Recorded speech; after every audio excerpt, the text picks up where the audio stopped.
Tu as la parole. Je vous remercie, Maître El Hadj Diouf, distributeur de la parole, de me l'avoir donné.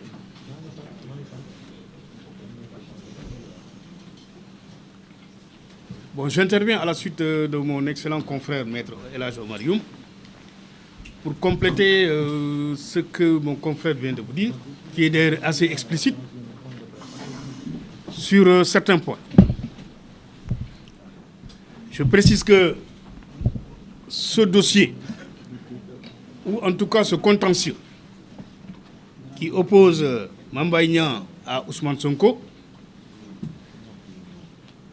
ce contentieux a été définitivement clôturé. Et que de l'autre côté, on cherche à le ressusciter. On cherche à le ressusciter pour certainement nourrir les ambitions personnelles de M. Ousmane Sonko. Je rappelle que lorsque M. Ousmane Sonko a attaqué ou a diffamé M. Mame Mbaye Niang, il avait déposé une plainte au niveau de la DIC, la division des investigations criminelles. Et M. Ousmane Sonko est venu, il a répondu à la convocation de la DIC et il avait dit qu'il avait les éléments de preuve de ce qu'il avait dit par rapport à M. Mame Mbaye Niang.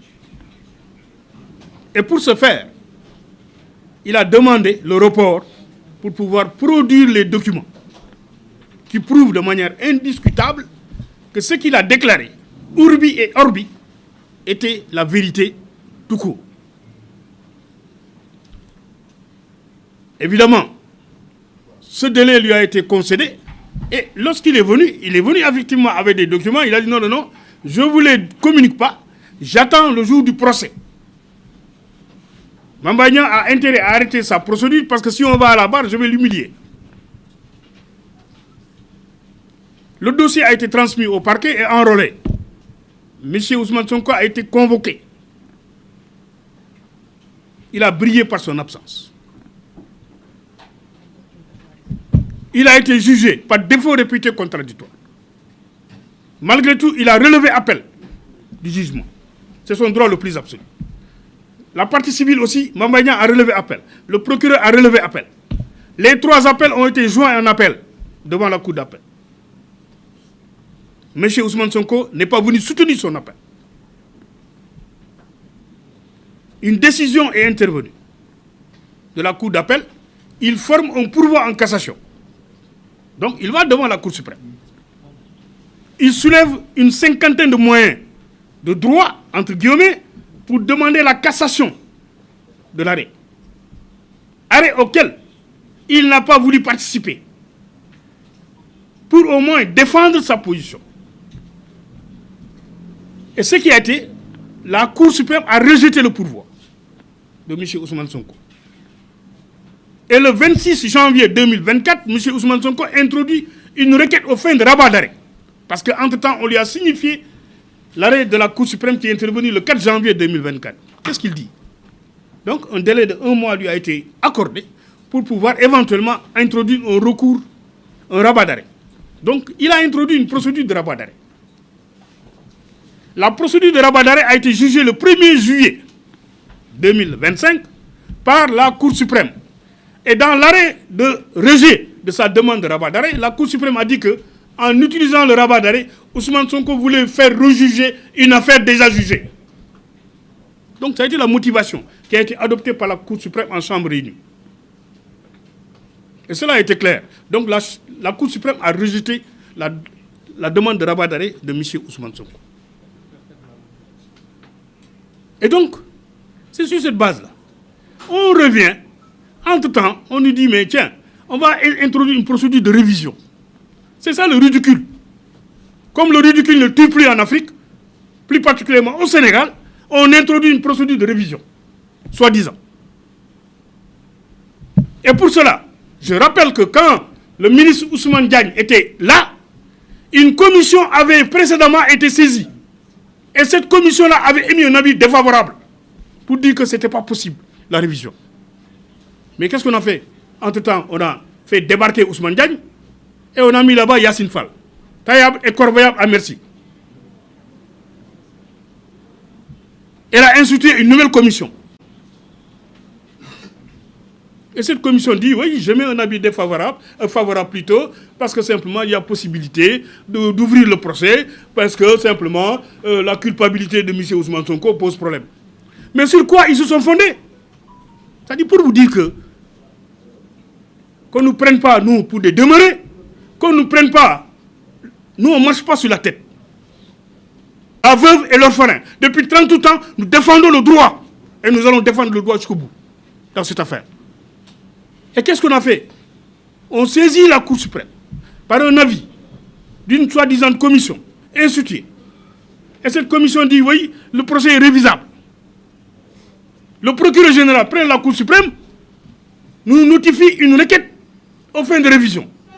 Et comme le ridicule ne tue pas, on nous met dans la requête aux fins de révision et un bout de phrase que Ousmane Sonko avait prononcé avant et un bout de phrase qui figure même dans l'arrêt dont on demande la cassation.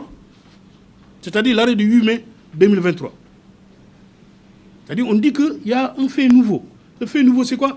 C'est le rapport, entre guillemets, qui a été approuvé par Cheikh Diba, lequel d'ailleurs est poursuivi, parce que simplement, je ne vous l'apprends pas, on a déposé une plainte entre les mains de monsieur le procureur pour faux, usage de faux, contre Cheikh Diba, contre Yassine Fall et contre le Premier ministre, monsieur Ousmane Sonko. Et on espère que cette plainte-là sera instruite. Parce que le soi-disant rapport est un faux.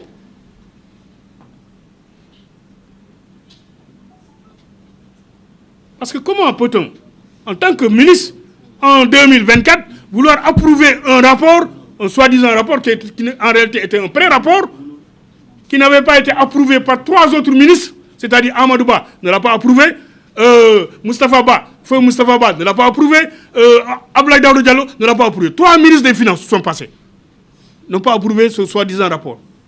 Mais lui, il vient 6 ans après pour dire oui, j'approuve ce rapport-là sur les instructions du Premier ministre, M. Ousmane Sonko. Donc sur les instructions d'Ousmane Sonko, il approuve. Et Ousmane Sonko prend ce rapport-là, il prend le rapport, il saisit Yassine Fall. Yassine Fall saisit le parquet général. Et le parquet général a écrit noir sur blanc. Le parquet général a écrit noir sur blanc que c'est sur les instructions. C'est clair. Le parquet général a écrit. Il résulte des pièces produites que par correspondance du 3 décembre 2025, Monsieur le Premier ministre a transmis à Madame le ministre de la Justice, garde des Sceaux, pour exécution des recommandations contenues dans la fiche analytique et plus généralement en tirer toutes les conséquences de droit. Le rapport numéro 02-18 de l'IGF relatif à l'enquête sur le contrat clé en main relatif aux études et aménagements hydro-agricoles des DAC de CFA, Itato, Keur Sambakan et Keur Momar Sarr conclu entre le PRODAC et Green 2000. Donc, M. Ousmane Sonko est intéressé par cette procédure-là. C'était lui le prévenu, c'est lui qui avait été condamné pour diffamation. Parce qu'il dit que Mambagna a été épinglé pour 29 milliards. Vous ne verrez même pas dans ce rapport-là une quelconque trace de 29 milliards. Mais il dit que s'il n'a pas été épinglé, il ment. C'est lui qui l'a dit. C'est pourquoi il a été condamné pour diffamation et injure publique. Et on vient, on dit, oui, d'ailleurs même j'ai le rapport là sur la table. Et on m'a caché ce rapport. Quel rapport? Jusqu'à l'extinction du soleil. Un rapport ne sera pas produit pour dire que Mambagna a détourné 29 milliards. Ça n'existe pas. Ça, on le sait.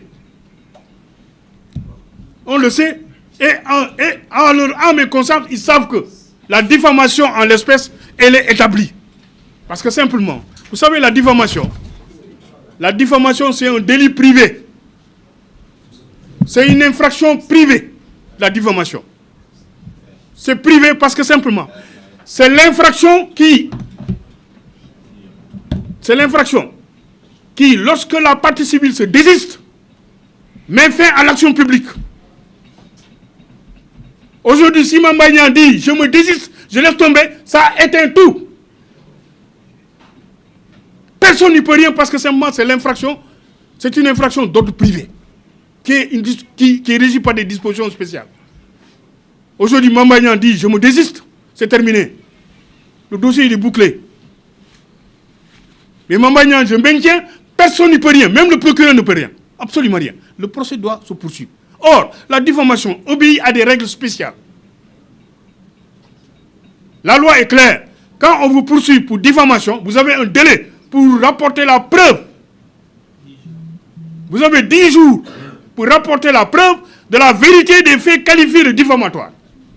Au-delà de ce délai, vous êtes déchu. Et là, ça a été une jurisprudence claire de la Cour suprême. Et on espère que la Cour suprême, statuant sur la demande de révision, ne va pas revenir sur sa propre jurisprudence. Parce que la Cour suprême est claire. La Cour suprême a été claire pour dire que... Non, c'est pas ça. Voilà. Donc la Cour suprême est claire. Elle a été claire dans une affaire où la Cour a dit ceci. La Cour suprême a dit que... Attendez, ne quittez pas. Je vais vous donner carrément l'arrêt.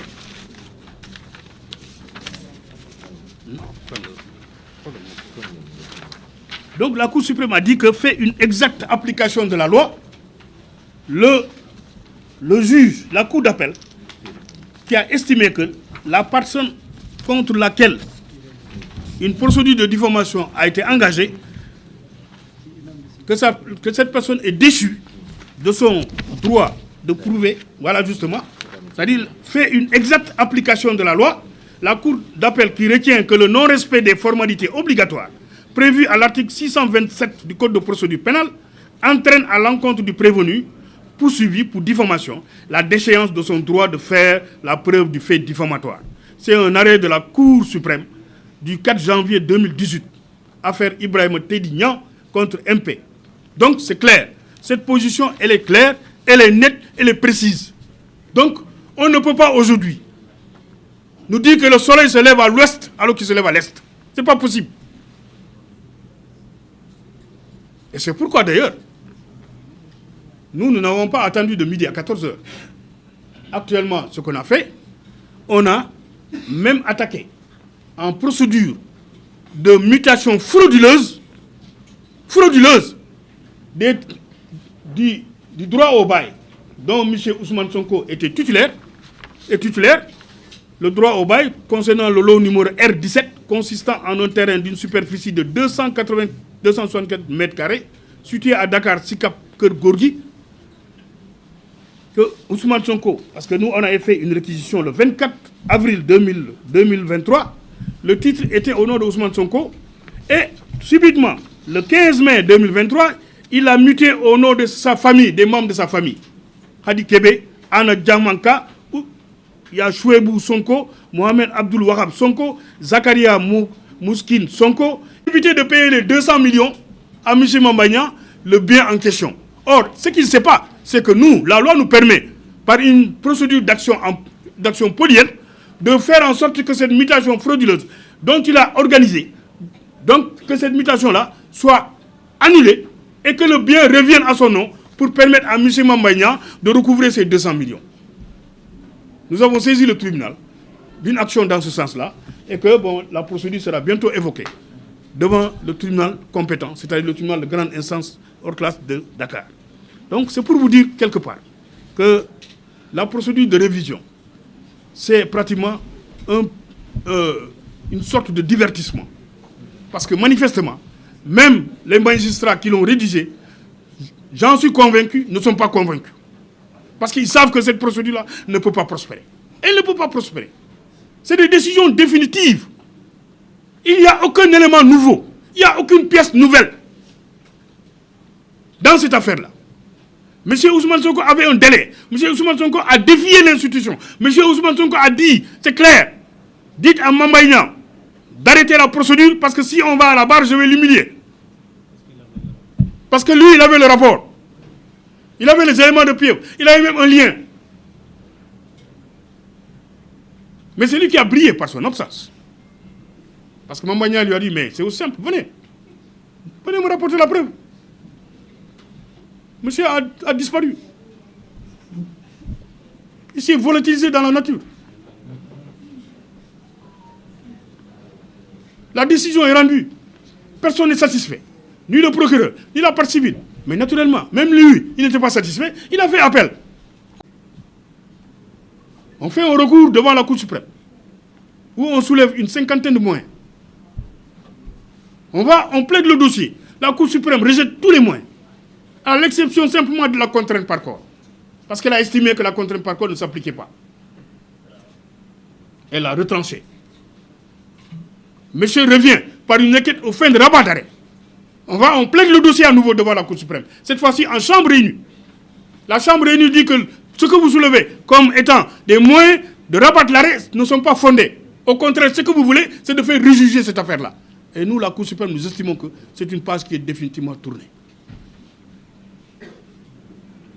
Mais on ne baisse pas les bras. Maintenant, on passe par un autre chemin, c'est-à-dire maintenant introduire une procédure de révision. Celle-là aussi, elle va subir le même sort que les autres. Et j'espère que les magistrats de la Cour suprême ne se laisseront pas manipuler. Manipuler. Et que le droit sera dit et bien dit. Parce que nous veillerons à ce que le droit soit dit et bien dit. Nous avons déjà fait un mémoire en réponse à la requête qui a été déposée. Et nous allons plaider le dossier devant la Cour suprême. Et nous espérons que la Cour suprême dira le droit. Parce que simplement, la procédure de révision, elle est même irrécevable. Avant même d'être mal fondée. Parce qu'il n'y a aucun élément nouveau. C'est les mêmes éléments que l'on retrouve dans l'arrêt même du 8 mai 2023. Où la Cour d'appel a repris effectivement ce que Ousmane Sonko avait dit. Parce qu'on a dit que Mamba Niang avait signé l'ordre de service avant même la signature du contrat. Alors que c'était faux. C'était inexact. On a rapporté la preuve que c'était faux. On nous dit qu'il a été épinglé pour 29 milliards. Je dis, ah bon, ok, il n'y a pas de souci. Venez nous rapporter les 29 milliards. Alors qu'on sait que les 29 milliards étaient entre les mains de Locafrique. Ce n'était même pas entre les mains du Trésor. C'était Locafrique qui avait préfinancé le product. C'est Locafrique qui payait les factures. Et Mamba Niang n'avait pas la tutelle financière. Mamba Niang avait la tutelle technique. Et l'IGF ne peut pas contrôler Mamba Niang. Parce que Mamba Niang était un ministre. L'IGF ne peut pas le contrôler. Donc, il ne peut pas faire l'objet d'une quelconque suspicion ou bien d'une quelconque audition même de la part des membres de l'IGF. Et l'IGF a été clair. Amadou Niang, qui est le coordinateur, à qui la DIC avait fait une réquisition, Amadou Niang a écrit noir sur blanc qu'il n'y a pas de rapport Prodac. C'est-à-dire que le rapport Prodac, ça n'existe pas. On vient, on nous dit, oui, vous savez, hein, d'ailleurs, Pape Malindour, là, il a été épinglé par le rapport. C'est faux. Ce n'est pas un rapport de Prodac qu'il a épinglé. C'est par rapport à un rapport d'un expert désigné par le juge d'instruction, Ablaye Dramé, qui n'a rien à voir. Et ces rapports-là étaient relatifs à des factures, relatifs à des opérations de transit. Donc ça n'a absolument aucun lien avec M. Mamba Niang. Rien du tout. Donc c'est pourquoi nous estimons qu'il y avait lieu d'apporter des éclairages dans cette affaire. D'apporter pour que l'opinion publique ne soit pas trompée. Pour qu'on évite une erreur judiciaire qui est plus crimineuse que le crime lui-même. Comme le disait Honoré de Balzac, l'erreur judiciaire est plus crimineuse que le crime. Et nous sommes là comme des sentinelles. Parce que nous sommes des avocats, on n'est pas des politiciens. Moi, en tout cas, en ce qui me concerne, je ne suis pas un politicien. Mais moi, je suis un avocat. Et je défends des principes. Et je les défendrai jusqu'au bout. Dans cette affaire, j'ai défendu Mamba Niang depuis la DIC jusqu'à nos jours. Et je le défendrai dans le cadre de la procédure de révision. Parce que j'estime que la diffamation, elle est incontestable et incontestée. Elle est établie, elle est indiscutable. Donc c'est pourquoi, pour ne pas trop monopoliser la parole, je vous demanderai simplement de bien vouloir, mon cher Elhadj, de reprendre le micro. Merci Baboucarr pour les précisions.